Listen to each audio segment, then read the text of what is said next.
What is happening across America today? Welcome to USA News, where we bring you the facts and the most talked of stories right now. Drop a like, subscribe, and let's get into the details. Luigi Mangione's defense takes dramatic turn in CEO killing case. A major development has emerged in one of the most closely watched criminal cases in America. Luigi Mangione, the man accused of killing UnitedHealthcare CEO Brian Thompson, is now preparing to use a psychiatric defense in his upcoming New York State murder trial, a strategy that could dramatically change the outcome of the case and potentially reduce the amount of prison time he faces if convicted. The announcement came during a court hearing in New York, where Judge Gregory Caro revealed that Mangione's legal team intends to argue that he was suffering from what the law describes as an extreme emotional disturbance at the time of the shooting. The distinction is important. This is not an insanity defense.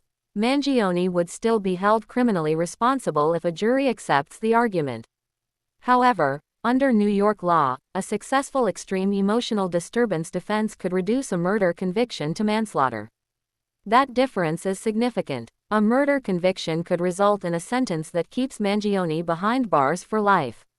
A manslaughter conviction, on the other hand, carries a maximum sentence of 25 years in prison.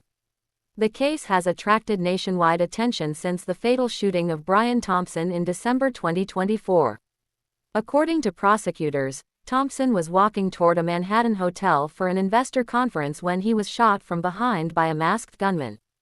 The killing shocked both the business world and the public, sparking widespread debate and intense media coverage. 5 days later, authorities arrested Mangione in Pennsylvania. Prosecutors allege that evidence recovered during the investigation, including a firearm and a notebook, connects him directly to the crime.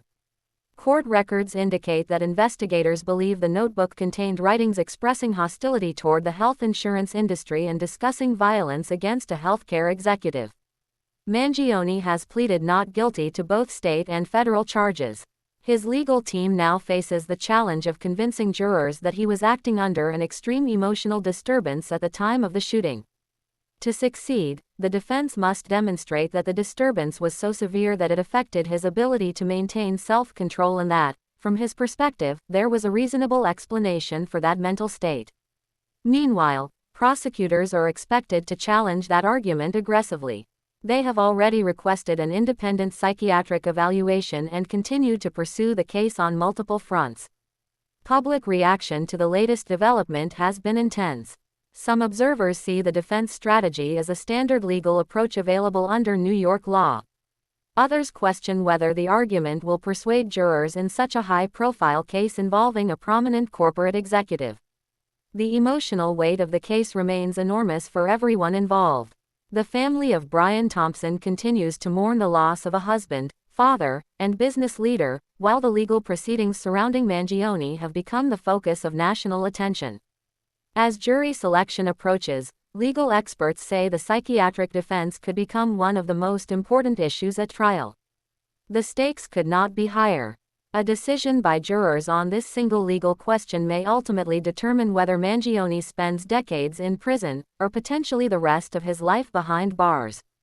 With both state and federal trials still ahead, the nation will be watching closely as this extraordinary case enters its next chapter.